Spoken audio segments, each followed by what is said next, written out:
साहसी और मेहनती रिया की कहानी। एक साधारण परिवार की बेटी अपनी खूबसूरती और तीक्ष्ण बुद्धि के कारण हमेशा लोगों की नज़रों में रहती थी।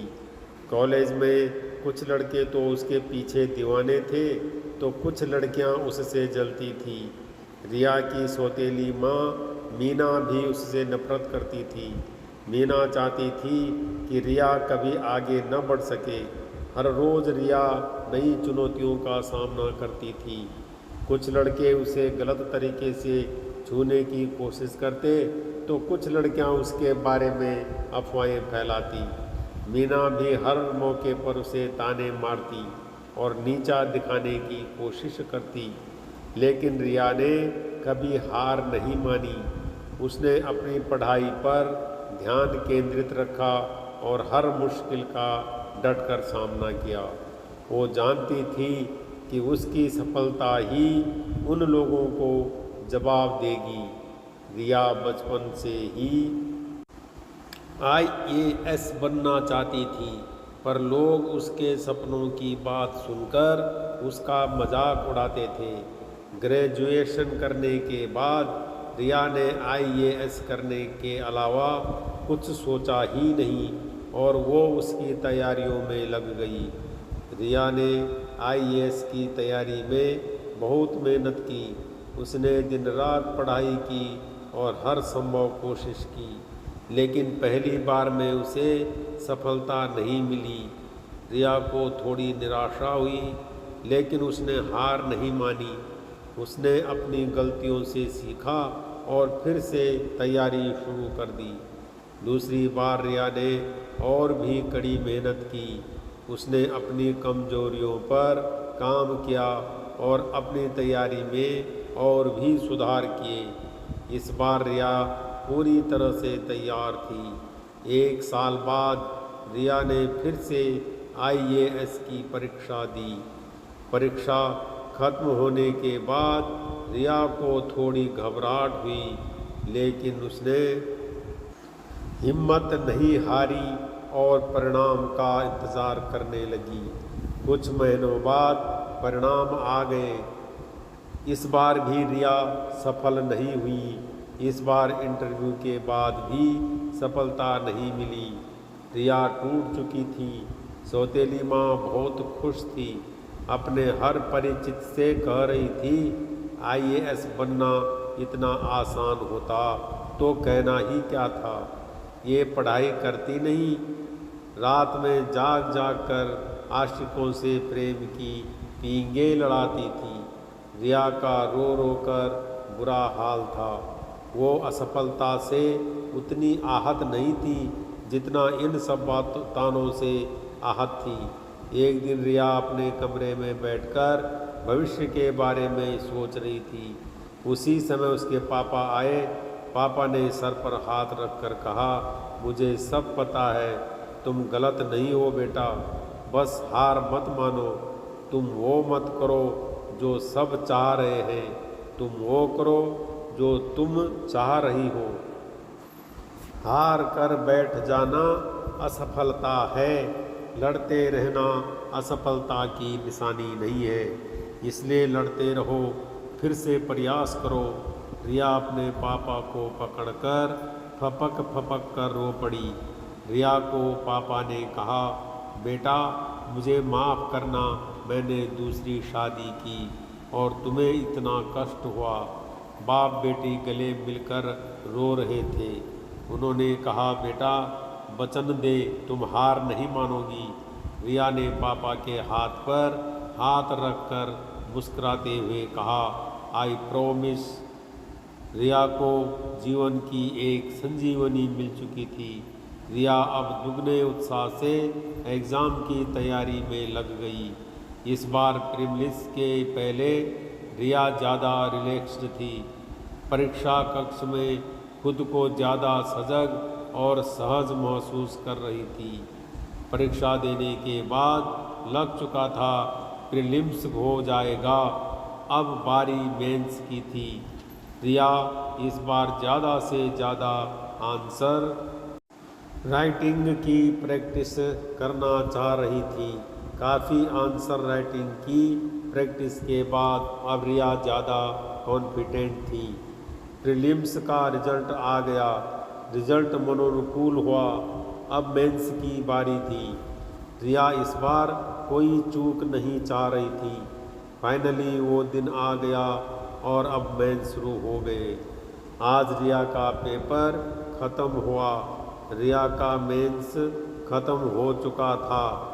वो अब इंटरव्यू की ज़्यादा से ज़्यादा प्रैक्टिस करना चाहती थी। पिछली बार यही वो चूक गई थी। महीना गुजर चुका था। एक दिन 11 बजे के करीब रिया के पापा को दिल का दौरा पड़ा। घर में कोहराम मचा था। रिया एम्बुलेंस के लिए हॉस्पिटल में फ़ोन कर रही थी। उसी समय उसकी बेस्ट फ्रेंड गरिमा का कॉल आया। वो भी IAS की तैयारी कर रही थी। रिया अनमने ढंग से फ़ोन उठाई तो रिया ने कहा, बाद में बात करती हूँ। उसने पूछा, क्या हुआ? रिया ने कहा, पापा की तबीयत बहुत ख़राब है, हॉस्पिटल लेकर जा रही हूँ। गरिमा ने कहा, मैं भी आती हूँ। रिया अपने पापा को मेट्रो हॉस्पिटल लेकर गई। डॉक्टर ने देखते ही कहा, इन्हें हार्ट अटैक हुआ है, इमरजेंसी एडमिट करना होगा। रिया की आंखों के सामने अंधेरा छा गया।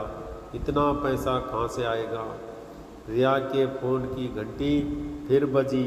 इस बार गरिमा फिर से फ़ोन कर रही थी। रिया झल्लाने वाली थी कि बार बार कॉल क्यों कर रही। तभी दूसरी साइड से गरिमा ने कहा, रुक, मैंने तुम्हें देख लिया, मैं भी हॉस्पिटल आ गई हूँ। गरिमा को रिया की फाइनेंशियल कंडीशन पता थी। गरिमा ने कहा, अंकल को जल्दी से इमरजेंसी में एडमिट करवाओ। रिया हताश गरिमा को देख रही।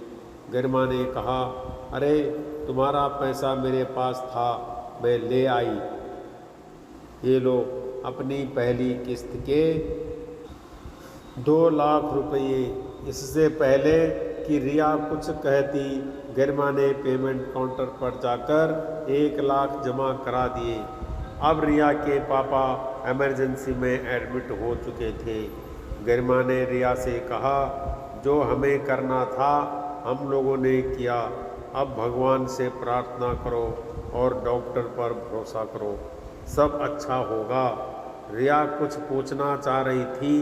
गरिमा ने बचे 1 लाख उसके हाथ में देते हुए कहा, ये तुमने जो 3 साल मुझे पढ़ाया है उसकी फीस है। अरे मैंने तुम्हें कॉल किया था ये बताने के लिए हम दोनों IAS मेंस पास कर गए हैं। रिया गरिमा से लिपटकर रोने लगी। मीना की तेज़ आवाज़ रिया के कानों में आई, अपने पापा के पास क्यों नहीं हो? इससे पहले कि रिया कुछ बोल पाती, गरिमा ने कहा, आंटी वहाँ किसी की ज़रूरत नहीं, डॉक्टर ने बाहर बैठने को कहा है। मीना बड़बड़ाते हुए आगे बढ़ गई। कुछ दिनों के बाद रिया के पापा हॉस्पिटल से घर लौट आए। अब रिया फिर से इंटरव्यू की तैयारी में गरिमा के साथ लग गई। इंटरव्यू हुआ। दोनों ने अच्छे से इंटरव्यू दिया। रिजल्ट का इंतज़ार सारे IAS की तैयारी करने वाले कर रहे थे और रिया अपनी ज़िंदगी में लगी थी। एक दिन शाम को गरिमा का कॉल आया। वो रोने लगी। वो कुछ बोल नहीं पा रही थी। रिया घबरा गई। गरिमा चाहकर भी बोल नहीं पा रही थी। सिर्फ टीवी सुनाई दिया रिया को। रिया भागकर टीवी खोली, दूध लगाया तो वो भी फपक कर रोने लगी। टीवी पर इस बार के IAS टॉपर का नाम आ रहा था। रिया ने टॉप किया था। खुद को संभालने के बाद रिया ने गरिमा को कॉल किया तो गरिमा ने रोते हुए कहा, गेट खोल। मैं गेट पर हूँ। हाथ में मिठाई का डब्बा लिए गरिमा ने कहा, तुम टॉप की और मैं भी सफल हो गई। मुझे 11वीं रैंक आई है। रिया ने कहा, हाँ मैंने देखा। रिया के पापा पीछे खड़े होकर दोनों की बात सुन रहे थे। उनके आंखों से आंसू की अविरल धारा बह रही थी। अपने पापा को देखकर रिया लिपट गई और कहा, मैं जीत गई पापा, मैंने IAS टॉप कर लिया है। उसके सर पर हाथ रख कर उसके पापा ने कहा, बेटा आज मैं भी जीत गया। मीना जल भुन कर रह गई, अब कुछ नहीं हो सकता था। रिया ने अपनी सफलता से उन सभी लोगों को जवाब दिया जिन्होंने उसका मजाक उड़ाया और उसे नीचा दिखाने की कोशिश की। रिया की कहानी एक प्रेरणा है। यह हमें सिखाती है कि अगर हम हार न माने और कड़ी मेहनत करें तो हम अपनी मंजिल ज़रूर पा सकते हैं। रिया की कहानी उन सभी लड़कियों के लिए भी प्रेरणा है जो अपने सपनों को पूरा करना चाहती हैं। रिया की कहानी का अंत यही नहीं होता। IAS बनने के बाद रिया ने एक ईमानदार और कुशल अधिकारी बनकर समाज की सेवा की। उसने कई महत्वपूर्ण पदों पर कार्य किया और गरीबों और वंचितों के उत्थान के लिए काम किया। रिया एक प्रेरणादायी व्यक्तित्व बन गई और उन्होंने लाखों लोगों को प्रेरित किया। कहानी से सीख, खूबसूरती और बुद्धि हमेशा ईर्ष्या का कारण बनती है। हमें हमेशा दूसरों का सम्मान करना चाहिए। हमें कठिन परिस्थितियों में भी हार नहीं माननी चाहिए। हमें अपने सपनों को पूरा करने के लिए कड़ी मेहनत करनी चाहिए। हमें ईमानदारी और सच्चाई के मार्ग पर चलना चाहिए।